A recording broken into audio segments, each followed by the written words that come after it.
because this cabinet is about recovery, and if you want an example of how our people have come together to actually overcome things in every single part of our county, then look no further than what our schools, our teachers, our pupils, and our parents have done in coming together. So I can tell you absolutely that the spirit of Northumberland is alive and well in every single part of our county.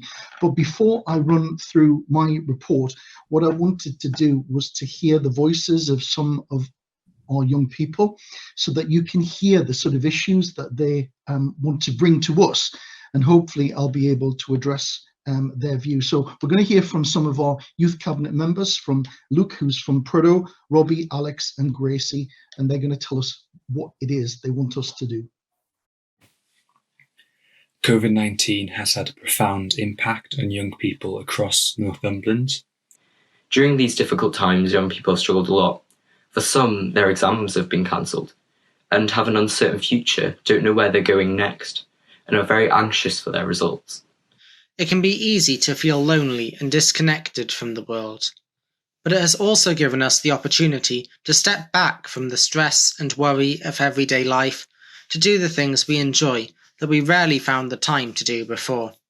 Children have not been educated at all on what COVID is and how it affects them and others. This makes young people feel confused and unsure about their surroundings and what's happening. For some, they haven't been able to access online learning. And for those that haven't had the same teacher support and resources they usually would. I think the main thing that councils and schools should do to help young people is improve and expand their mental health programmes, whether this is immediate help in online therapies or increased access to mental health specialists at schools when they return. Being alone in this dark time is awful, and I think this affects the young people the most. A lot of young people would definitely appreciate some clarity from the council and their partners to help us deal with the socio-economic impacts of the virus. And for students who have been disadvantaged during this pandemic, we need to be making sure that they're given the support to get them back on track. Another thing they can do is have someone to answer young people's questions, someone to talk to, or make known the chat rooms that are already there and supportive. Ultimately, lockdown has made many of us stronger and more resilient to face the challenges that lie ahead of us. And while we might be struggling now, we will get through this together. And by young people and the county council working together, we can do that in as safe and as best a way as possible. I look forward to working with the council moving forward. So, Chair, I thought it was really important to hear the voices of young people. So what I aim to do is to address many of their issues, I hope, over the next few minutes.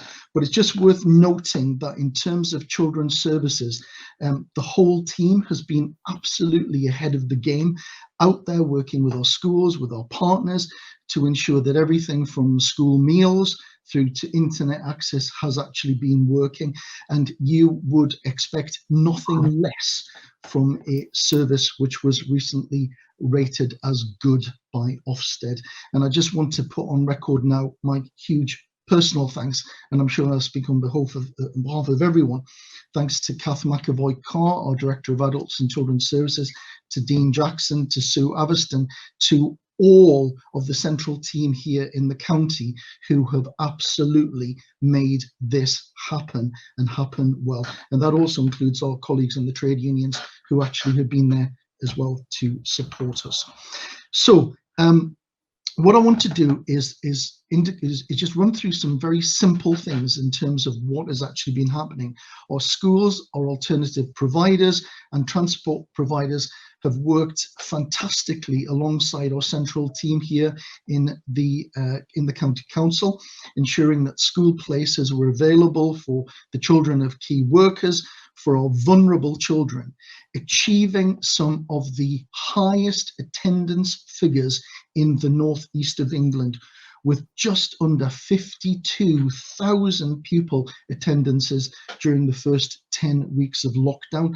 And I think we have had an average of about 145 of our schools actually open during this period.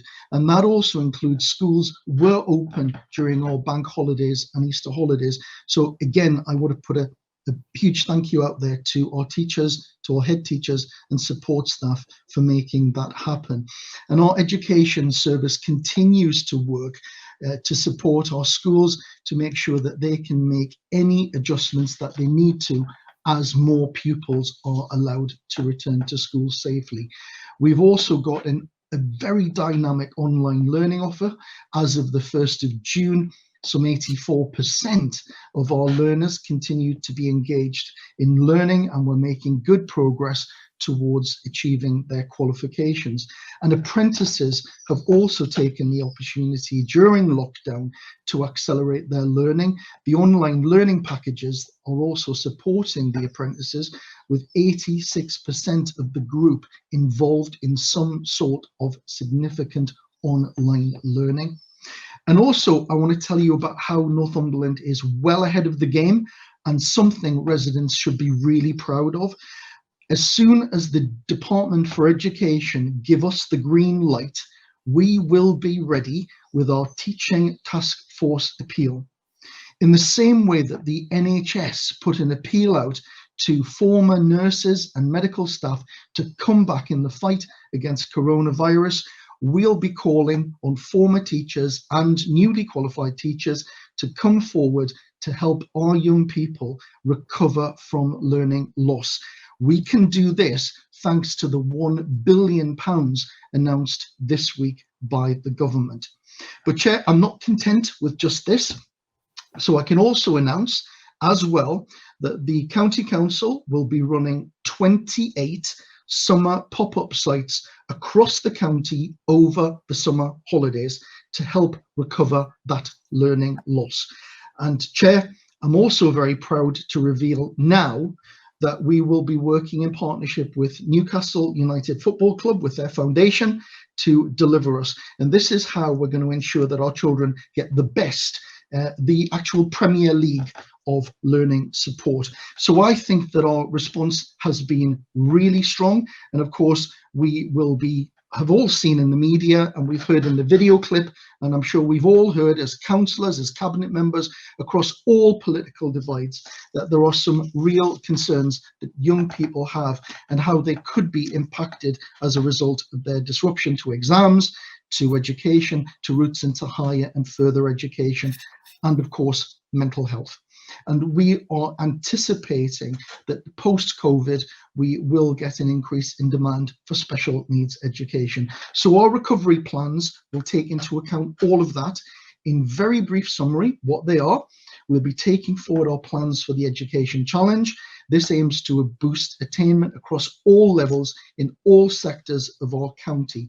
We were already engaged in very detailed discussions with central government about that Education Challenge and the funding to come with it.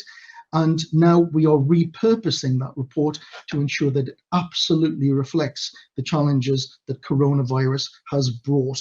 And this absolutely includes a proposal for mental health and well-being support across our schools.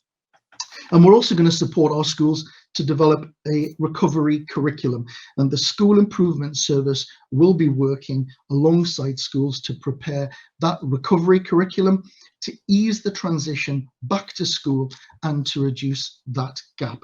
And this week, the government have announced that we have flexibility to allow our schools to safely return where they can, and following an assessment, the return of year 4s and year 8s in our middle schools. So we look forward to what those individual school assessments will look like as more young children return to school.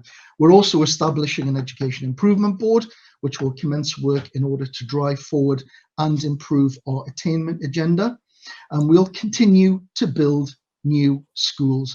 Over £150 million in towns from Berwick down to Seaton Valley, over to Hexham and over into Hayden Bridge, the biggest ever investment in education infrastructure this county has ever seen. And coronavirus is not going to stop us from doing that, Chair. And also education, special education needs provision will also be reviewed and revitalised in order that we support our young people.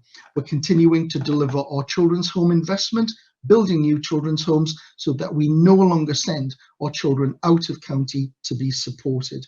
And we're also planning an extensive range of initiatives around skills, apprenticeships, adult learning, and employability, linking businesses with our schools to ensure that there is a link between learning and earning. So, Chair, these are just a very brief summary of what has been happening way before coronavirus, during coronavirus, and absolutely turbocharged after coronavirus.